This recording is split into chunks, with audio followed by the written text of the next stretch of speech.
اے ولیوں کے ولی مولا تاغی، صاحب جود و کرم ہاشمی، آپ ہے نور مجسم یا جواد، آپ سے ہم کو ملی ہے زندگی۔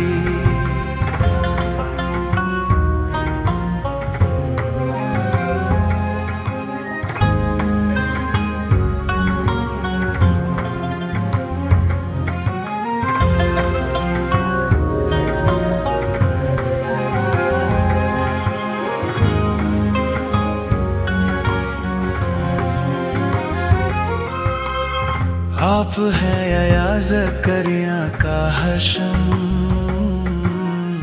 آپ کے کاندھوں پہ ہے حق کا علم،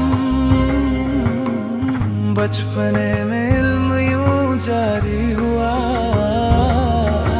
توڑ ڈالا جس میں باطل کا بھرم، کم سنی میں مالک خلق نبی، وارث حلم حسن روح علی، مثل موسیٰ عیسیٰ اپنے، سب مٹا ڈالی زحل کی تیرگی،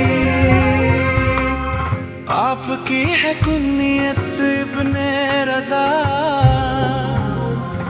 اور لقب باب المراد ہے آپ کا، خلق کی حاجت روائی کے لیے ہے کھلا در آپ کا صبح و مساء۔ میرے مولا، آپ کے کچھ دعووں اور رویوں کو دیکھ کر میں حیران ہوں، اس لیے میں نے سوچا کہ آپ سے اس بارے میں کچھ معلوم کروں۔ پوچھو احمد۔ مولا، ان کے دعوے ہیں کہ وہ آپ کے شیعہ اور آپ کی امامت کا اقرار کرتے ہیں، اس بنا پر ان پر سے دوسری ذمہ داریاں اٹھا لی گئی ہیں اور وہ حلال و حرام میں تفریق نہیں کرتے ہیں۔ میرے جد امام باقر علیہ السلام نے فرمایا، ہمارا شیعہ وہ ہے جو تقوی اختیار کرنے کے ساتھ خدا کے حکم کی اطاعت کرے۔ ہمارا شیعہ تو واضح امانت داری، ذکر خدا کی کثرت، نماز، روزہ، والدین کے ساتھ نیکی، اپنے فقیر، مسکین، قرضدار اور یتیم پڑوسیوں کے ساتھ نیکی، صداقت، تلاوت قرآن، اپنی زبان کی حفاظت اور کار خیر سے پہچانے جاتے ہیں۔ تو وہ افراد جو اس طرح کا دعویٰ کر کے لوگوں کو حلال و حرام سے لاپرواہ بنا رہے ہیں، ان کا آپ سے کوئی تعلق نہیں ہے؟ نہیں، بالکل نہیں۔ کیا آپ شیعان اہل بیت کی صفات کو مزید بیان فرمائیں گے تاکہ وہ اپنی ذمہ داری سے آگاہ ہوں؟ شیعہ دوستوں اور دشمنوں کے ساتھ حسن سلوک کرتے ہیں، اپنے اموال میں ایک دوسرے کو شریک کرتے ہیں، لوگوں سے محبت اور فقیروں کی مالی امداد کرتے ہیں، وہ ایک دل اور ایماندار ہیں اور کسی کے خلاف دھوکہ اور خیانت میں ملوث نہیں ہوتے۔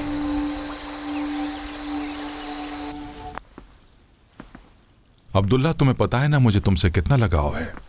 میرے سلسلہ میں کوئی شک ہے آپ کو؟ نہیں، لیکن تمہارے والد طاہر ابن حسین کی وفات کے بعد تمہارا میرے ہاں آنا جانا کم ہو گیا ہے۔ ان کا وقت پورا ہو چکا تھا۔ خدا تمہارے باپ پر رحمت نازل کرے۔ انہوں نے حکومت کو مستحکم اور ہمارے دشمنوں کو شکست دی اور سلطنت کی بنیاد مضبوط کی۔ تم میرے نزدیک اپنے باپ طاہر کی طرح ہو۔ تمہارے بھائی کو عہدہ دیا لیکن تمہیں نہیں، کیونکہ میں چاہتا ہوں کہ تم میرے پاس رہو، میرے محافظوں کے سردار اور رقہ کی گورنری کا عہدہ سنبھالو۔ آپ کے حکم کی اطاعت ہوگی۔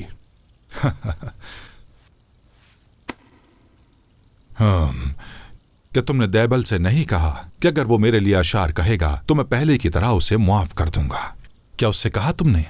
میں نے بات پہنچوا دی ہے، وہ آپ سے مطمئن ہے، لیکن آپ کے بھائی ابو اسحاق پہ بالکل بھروسہ نہیں۔ معتصم، اگر میرے لیے بھی اس طرح کے شعر کہے گا تو امان میں رہے گا۔ ابن شکلا کے ساتھ کیا کیا جائے؟ بے فکر رہیں آپ، اسے ہم لوگ